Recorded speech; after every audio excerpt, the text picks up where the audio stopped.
So Simple tutorial. Good morning students. Welcome to SST So Simple tutorial. This is Vijay Singh, your social science teacher for grades 9 and 10. Today we are going to do one short revision of the first lesson, the French Revolution. I assume that you have read the book, watched all the videos and have understood the lesson. Okay, then I'll start with Unit 1, French society during the late 18th century.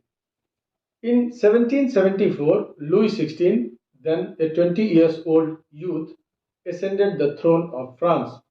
At that time, France was ruled by the Bourbon dynasty. When he ascended the throne, the treasure was lying empty. The reason for the empty throne was that France remained engaged in war for a long time, particularly the Seven Years' War from 1756 to 1763. This had drained the financial resources. Then the magnificent palace of Versailles, where the royal family lived, also created financial problems. The king and the queen spent a lot on their luxuries. A great number of servants were employed by the king, and a lot of money was spent on the maintenance of the palace.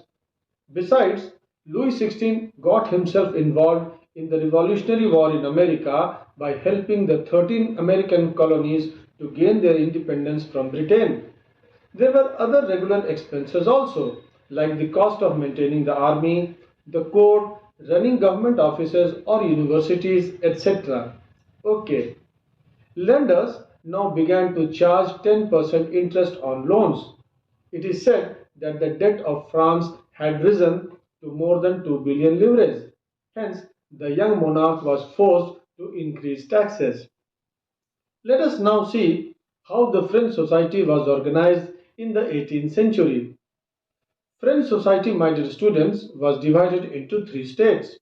The first state comprised clergy, the second state comprised nobles, and the third state peasants, artisans, businessmen, merchants, lawyers, etc. This society of states was students a part of the feudal system that was a feature of the Middle Ages. Peasants made up about 90% of the population, but only a small number of them owned the land that they cultivated. About 60% of the land was owned by nobles, the church, and other richer members of the third state. The members of the first two states, that is, the clergy and the nobles, enjoyed certain privileges by birth. The most important of these was that they were exempted from paying taxes to the state. The nobles further enjoyed feudal privileges. These included feudal dues, which they extracted from the peasants. Peasants were obliged to render services to the lord, to work in his house and fields, to serve in the army, or to participate in building roads. The peasants also paid a tax called tithe to the church, which amounted to one tenth of the agricultural produce. The peasants also paid another tax called tithe, which was a tax paid directly to the state. So the burden of the tax was borne by the third state alone. Let us now see something called subsistence crisis. Subsistence, is the state of having just enough money or food to stay alive. Crisis, you may say, a difficult time. So subsistence crisis is an extreme situation where the basic means of livelihood is endangered. How did this situation arise? The first cause was the rise of population, which led to the increase in food grain demand. But the production of food grains was not sufficient enough to meet the demand. This ultimately led to rise in price of bread. Secondly, when the prices rose, the wages of the workers employed in the workshops did not rise. Then the drought and the hail made the situation worse. Let us now discuss about the middle classes and the philosophers. The middle class was a social group that emerged in the 18th century. All those mentioned in the third state, that is the merchants, traders, doctors, lawyers, etc., other than the poor peasants and the artisans, were included in the middle class. They were educated and had no dearth of money. Let me clarify. When we say that the third state had problems in paying taxes, we mean the poor peasants, artisans, landless laborers, servants, etc., and not these people. Okay. This new group was against the privileges given to someone by birth. They believed that the social position of a person must depend on his merit. Let us now see the role of philosophers. There were many philosophers like Locke and Rousseau who exposed the evils prevailing in the system. They infused the idea of a society based on freedom and equal laws and opportunities. John Locke was a great politician. He wrote two treatises of government in which he refuted the divine right theory of the monarch. Another great thinker was Rousseau. In his famous book, The Social Contract, he proved that the government was the result of a social contract between the people and the ruler. So, if the ruler did not fulfill the contract, the people had the right to withdraw their loyalty to him. The third one mentioned in the book is Montesquieu. He wrote a book named The Spirit of Laws. In the book, he criticizes autocracy and praises democratic republic. He also proposed a division of power within the government between the legislative, the executive, and the judiciary, because he believed when all these powers are combined in one person or a party, that finally leads to dictatorship. Now, when the 13 colonies declared their independence and formed the USA, they adopted the same model of government as was proposed by Montesquieu. The idea of these philosophers were discussed intensively in saloons and coffee houses and spread among people through books and newspapers. These ideas were frequently read aloud in groups for the benefit of those who could not read and write. When the people got the news that the king was planning to raise taxes, they got enraged and protested the system of privileges. Let us now go to the second unit, the outbreak of revolution. As the economic condition of France was deteriorating day by day, the king had no options but to increase the taxes. But the king had no powers to impose taxes according to his own will alone. For this, he needed to call the meetings of the States General. The States General, dear students, was a political body which was represented by all the three states. Its main function was to advise the king. The last time the meeting of this assembly was held in 1614. So Louis XVI called this meeting on the 5th of May 1789 to pass proposals for the new taxes. The session began in a grand hall of the Palace of Versailles. This time, the third state was represented by its more prosperous and educated members. Peasants, artisans, and women were denied entry to the assembly. However, their grievances and demands were listed in some 40,000 letters which the representatives had brought with them. The trouble started with the voting system of the States General. So far, every state used to have one vote.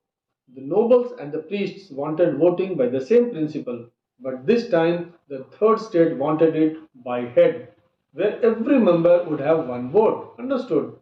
The king did not accept this proposal, so the members of the third state walked out of the assembly in protest. On 20th June, they assembled in the hall of an indoor tennis court in the grounds of Versailles.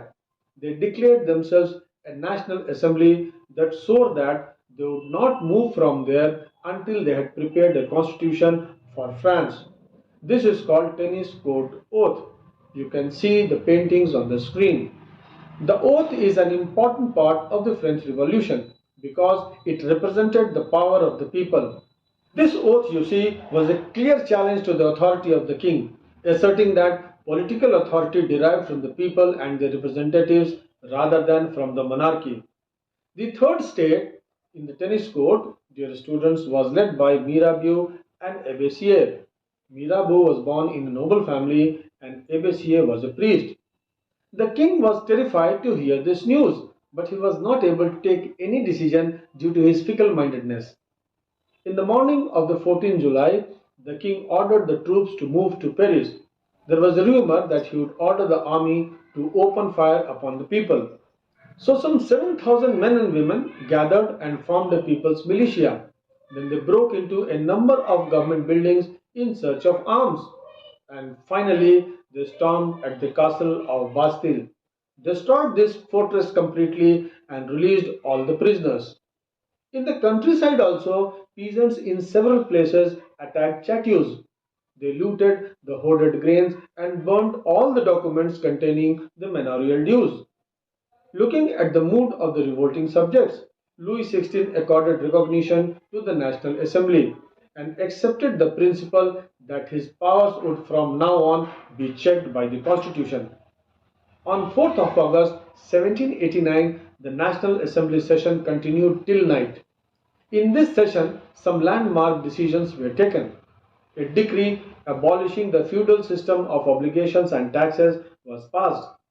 Members of the clergy were also forced to give up their privileges. Tithes were abolished. Lands owned by church were confiscated. On the 5th of October, thousands of women marched to the royal palace at Versailles. They broke open the gate, entered the palace, and ransacked it. They compelled the king to leave Versailles and brought the king and queen with them to Paris.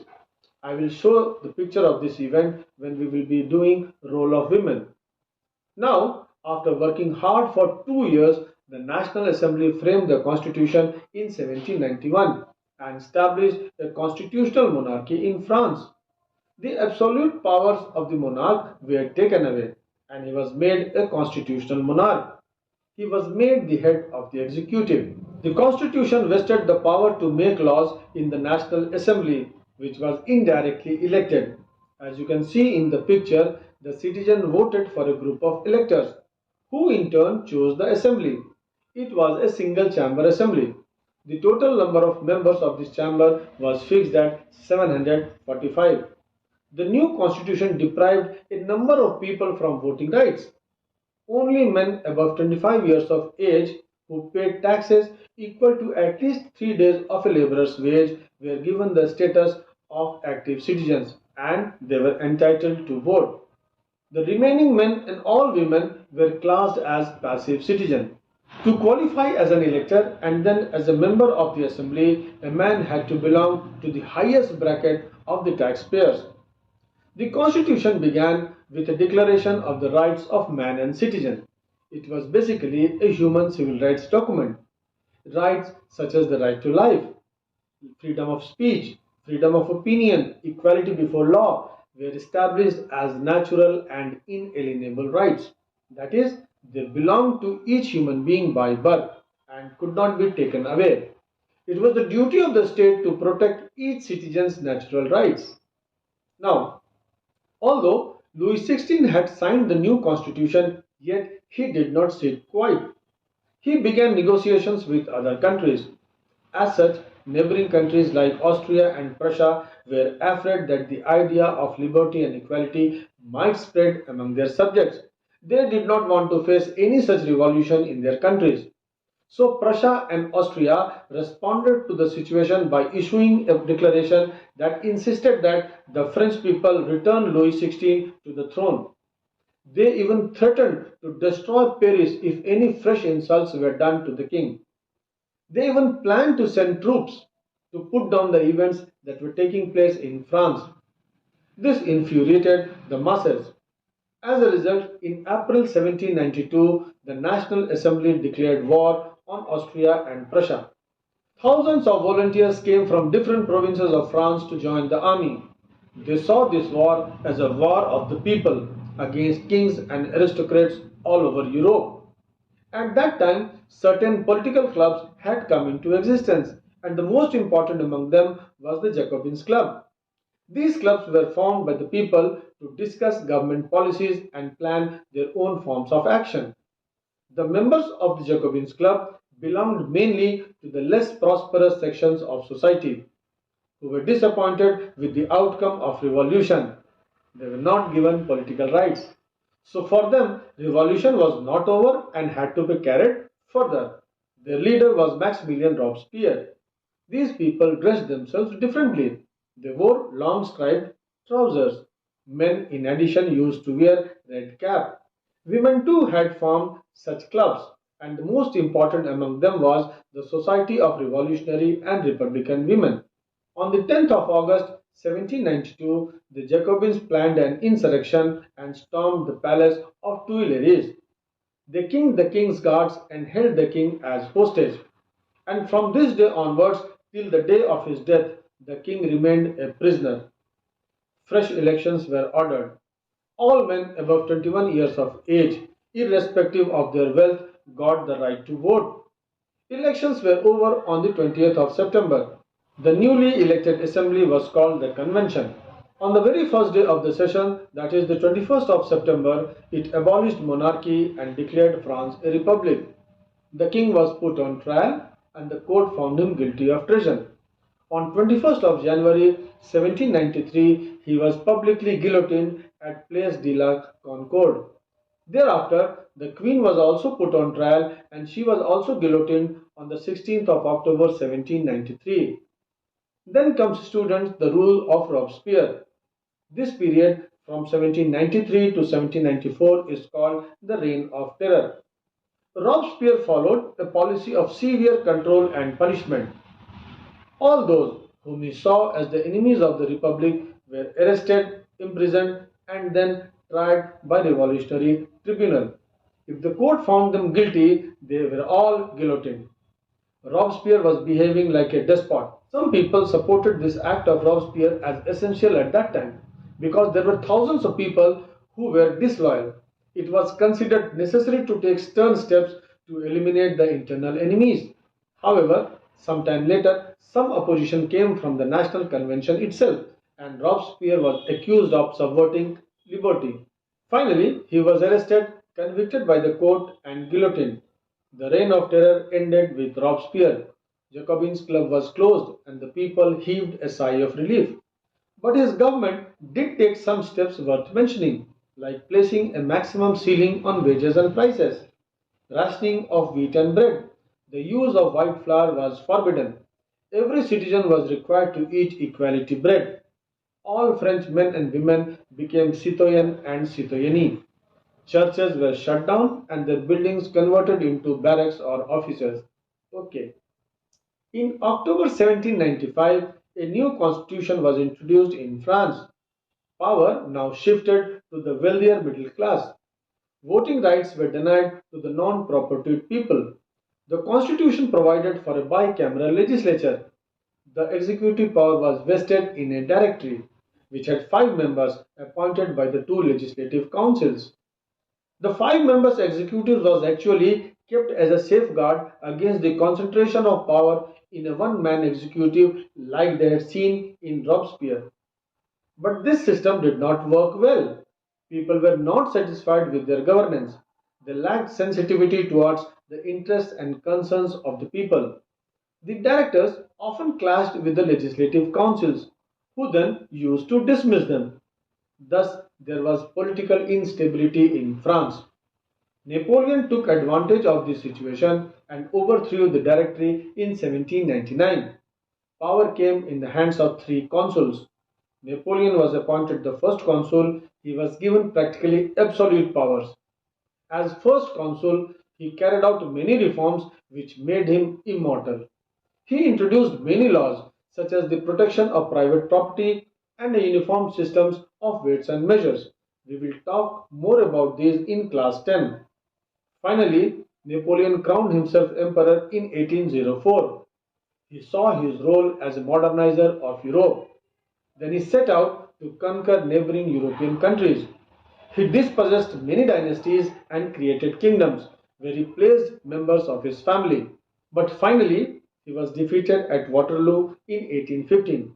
This ended French attempts to dominate Europe and destroyed Napoleon's imperial power forever. This is all about French Revolution, students. The ideas of liberties and democratic rights were the most important legacy of the French Revolution. Let us now discuss 3 small topics left: role of women in the revolution, abolition of slavery, and abolition of censorship. Let us first see the life of women before revolution. Women belonging to the third state had to work hard to earn their living.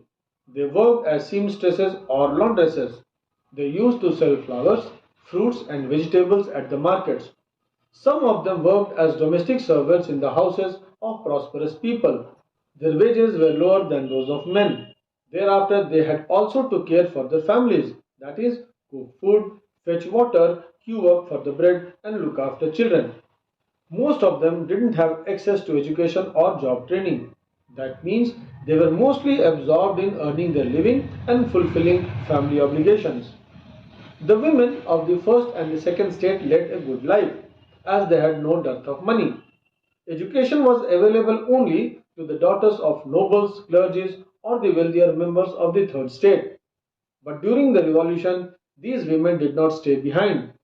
They participated actively everywhere. The Women's March on Versailles on the 5th of October 1789 is one good example of the feminist militant activism during the French Revolution. You can see this on the screen.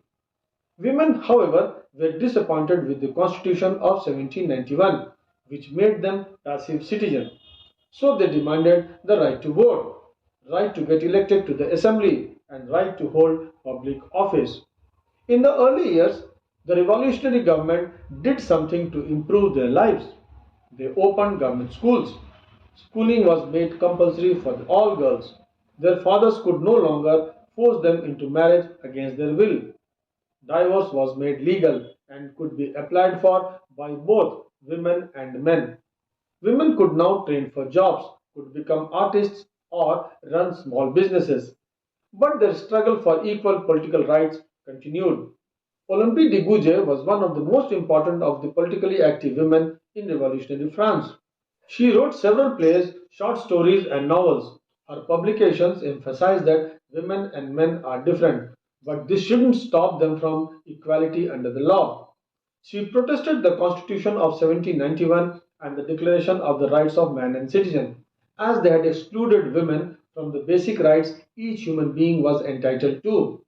In 1793, when the Jacobins government was closing women's clubs, she dared to criticize them.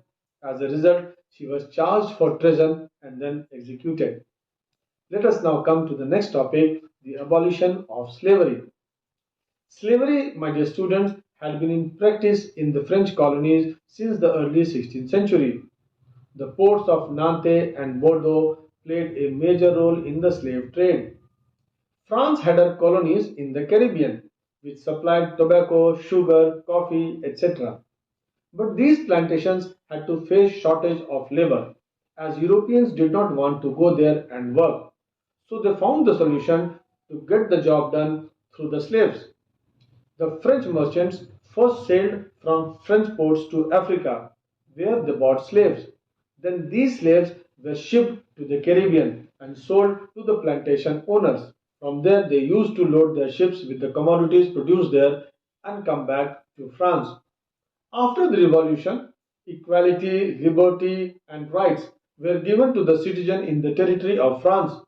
But there were debates whether these rights should be extended to those in colonies. But because of the fear of opposition from the merchants, whose income depended on the slave trade, they did not pass any law in the assembly. It was finally the convention which in 1794 abolished slavery in the French colonies. However, 10 years later, Napoleon again introduced it. Slavery was abolished in the French colonies finally in 1848. Let us now go to the last topic, the revolution and everyday life. It is all about how things changed after the abolition of censorship post 1789. See, students, in the old regime, all written materials, books, or newspapers were published only after they were approved by the censors of the king. Books that were approved were required to include the censor's name and certificate of approval, and there were also penalties for violations. But with the adoption of the Constitution of 1791, freedom of speech and expression came to the people as a natural right. Newspapers, books, and pamphlets flooded the towns of France, and from there they traveled to the countryside. They were all describing and discussing the events and changes taking place in France. Because of the freedom of press, people were free to express themselves. At the same time, opposing views were also coming. Each side was trying to convince his position to others through the medium of print. Plays, songs, and festive processions also attracted large number of people. This finishes the revision of your lesson. I hope this revision has benefited you. In the next class, we will meet with some other topic. Till then, enjoy reading and stay connected. Thank you.